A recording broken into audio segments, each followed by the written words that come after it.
بسم اللہ الرحمن الرحیم۔ اللہ کے نام سے شروع جو بہت مہربان نہایت رحم کرنے والا ہے۔ اور وہی ذات ہے جس نے آسمانوں اور زمین کو برحق پیدا کیا ہے، اور جس دن وہ روز قیامت سے کہے گا کہ تو ہو جا تو وہ ہو جائے گی، اس کا قول برحق ہے۔ اور جس دن سور پھونکا جائے گا اس دن بادشاہی اسی کی ہوگی۔ وہ غائب و حاضر ہر چیز کو جاننے والا ہے، اور وہ بڑی حکمت والا پوری طرح باخبر ہے۔ اور اس وقت کا ذکر سنو جب ابراہیم نے اپنے باپ آزر سے کہا تھا کہ کیا آپ بتوں کو خدا بنائے بیٹھے ہیں؟ میں دیکھ رہا ہوں کہ آپ اور آپ کی قوم کھلی گمراہی میں مبتلا ہیں۔ اور اسی طرح ہم ابراہیم کو آسمانوں اور زمین کی سلطنت کا نظارہ کراتے تھے، اور مقصد یہ تھا کہ وہ مکمل یقین رکھنے والوں میں شامل ہوں۔ چنانچہ جب ان پر رات چھائی تو انہوں نے ایک ستارہ دیکھا، کہنے لگے یہ میرا رب ہے۔ پھر جب وہ ڈوب گیا تو انہوں نے کہا میں ڈوبنے والوں کو پسند نہیں کرتا۔ پھر جب انہوں نے چاند کو چمکتے دیکھا تو کہا یہ میرا رب ہے۔ لیکن جب وہ بھی ڈوب گیا تو کہنے لگے اگر میرا رب مجھے ہدایت نہ دیتا تو یقیناً میں گمراہ لوگوں میں شامل ہو جاؤں۔ پھر جب انہوں نے سورج کو چمکتے دیکھا تو کہا یہ میرا رب ہے اور یہ زیادہ بڑا ہے۔ پھر جب وہ غروب ہوا تو انہوں نے کہا اے میری قوم، جن جن چیزوں کو تم اللہ کی خدائی میں شریک قرار دیتے ہو میں ان سب سے بیزار ہوں۔ میں نے تو پوری طرح یکسو ہو کر اپنا رخ اس ذات کی طرف کر لیا ہے جس نے آسمانوں اور زمین کو پیدا کیا ہے، اور میں شرک کرنے والوں میں سے نہیں ہوں۔ اور پھر یہ ہوا کہ ان کی قوم نے ان سے حجت شروع کر دی۔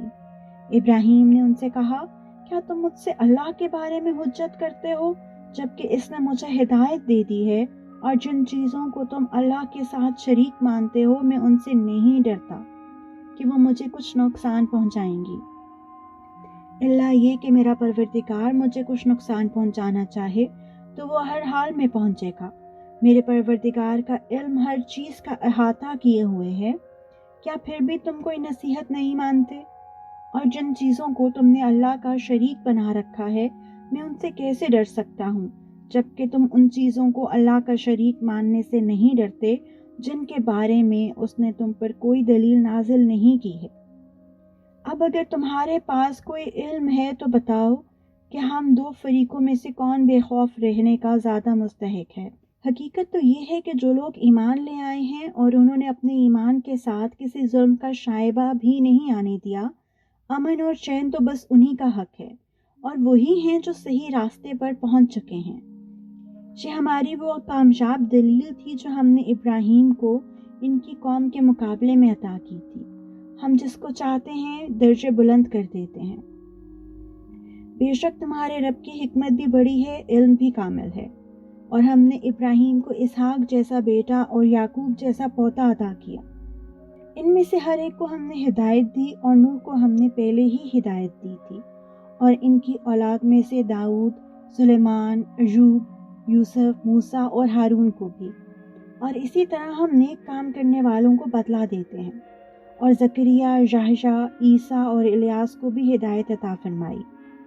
یہ سب نیک لوگوں میں سے تھے، نیز اسماعیل، عیسیٰ، یونس اور لوط کو بھی۔ اور ان سب کو ہم نے دنیا جہان کے لوگوں پر فضیلت بخشی تھی، اور ان کے باپ دادوں، ان کی اولادوں اور ان کے بھائیوں میں سے بھی بہت سے لوگوں کو ہم نے ان سب کو منتخب کر کے راہ راست تک پہنچا دیا تھا۔ جو اللہ کی دی ہوئی ہدایت ہے جس کے ذریعے وہ اپنے بندوں میں سے جس کو چاہتا ہے راہ راست تک پہنچا دیتا ہے۔ اور اگر وہ شرک کرنے لگتے تو ان کے سارے نیک اعمال عکارت ہو جاتے۔ وہ لوگ تھے جن کو ہم نے کتاب، حکمت اور نبوت عطا کی تھی۔ اب اگر یہ عرب کے لوگ اس نبوت کا انکار کریں تو کچھ پرواہ نہ کرو، کیونکہ اس کے ماننے کے لیے ہم نے ایسے لوگ مقرر کر دیے ہیں جو اس کے منکر نہیں۔ یہ لوگ جن کا ذکر اوپر ہوا وہ تھے جن کو اللہ نے مخالفین کے رویے پر صبر کرنے کی ہدایت کی تھی، لہٰذا اے پیغمبر تم بھی انہی کے راستے پر چلو۔ مخالفین سے کہہ دو کہ تم سے اس دعوت پر کوئی اجرت نہیں مانگتا، یہ تو دنیا جہان کے سب لوگوں کے لیے ایک نصیحت ہے اور بس۔ اور ان کافر لوگوں نے جب یہ کہا کہ اللہ نے کسی انسان پر کچھ نازل نہیں کیا تو انہوں نے اللہ کی صحیح قدر نہیں پہچانی۔ ان سے کہو کہ وہ کتاب کس نے نازل کی تھی جو موسیٰ لے کر آئے تھے، جو لوگوں کے لیے روشنی اور ہدایت تھی، اور جس کو تم نے متفرق کاغذوں کی شکل میں رکھا ہوا ہے، جن میں سے کچھ کو تم ظاہر کرتے ہو اور بہت سے حصے چھپا لیتے ہو، اور جس کے ذریعے تم کو ان باتوں کی تعلیم دی گئی تھی جو تم نہ جانتے تھے، نہ تمہارے باپ دادا۔ اے پیغمبر، تم خود ہی اس سوال کے جواب میں اتنا کہہ دو کہ وہ کتاب اللہ نے نازل کی تھی، پھر ان کو ان کے حال پر چھوڑ دو کہ یہ اپنی بیہودہ گفتگو میں مشغول رہ کر دل لگی کرتے رہیں۔ اور اسی طرح یہ بڑی برکت والی کتاب ہے جو ہم نے اتاری ہے، پچھلی آسمانی ہدایات کی تصدیق کرنے والی ہے، تاکہ تم اس کے ذریعے بستیوں کے مرکز یعنی مکہ اور اس کے ارد گرد کے لوگوں کو خبردار کرو، اور جو لوگ آخرت پر ایمان رکھتے ہیں وہ اس پر بھی ایمان رکھتے ہیں، اور وہ اپنی نماز کی پوری نگہداشت کرتے ہیں۔ اور اس شخص سے بڑا ظالم کون ہوگا جو اللہ پر جھوٹ باندھے یا یہ کہے کہ مجھ پر وحی نازل کی گئی ہے، حالانکہ اس پر کوئی وحی نازل نہ کی گئی ہو، اور اسی طرح وہ جو یہ کہے کہ میں بھی ویسا ہی کلام نازل کر دوں گا جیسے اللہ نے نازل کیا ہے۔ اور اگر تم وہ وقت دیکھو تو بڑا ہولناک منظر نظر آئے جب ظالم لوگ موت کی سختیوں میں گرفتار ہوں گے، اور فرشتے اپنے ہاتھ پھیلائے ہوئے کہہ رہے ہوں گے کہ اپنی جانیں نکالو، آج تمہیں ذلت کا عذاب دیا جائے گا، اس لیے کہ تم جھوٹی باتیں اللہ کے ذمہ لگاتے تھے، اور اس لیے کہ تم اس کی نشانیوں کے خلاف تکبر کا رویہ اختیار کرتے تھے۔ پھر قیامت کے دن اللہ تعالیٰ ان سے کہے گا کہ تم ہمارے پاس اسی طرح تنہا آ گئے ہو جیسے ہم نے تمہیں پہلی بار پیدا کیا تھا، اور جو کچھ ہم نے تمہیں بخشا تھا وہ سب اپنے پیچھے چھوڑ آئے ہو، اور ہمیں تو تمہارے وہ سفارشی کہیں نظر نہیں آ رہے جن کے بارے میں تمہارا دعویٰ تھا کہ وہ تمہارے معاملات طے کرنے میں ہمارے ساتھ شریک ہیں۔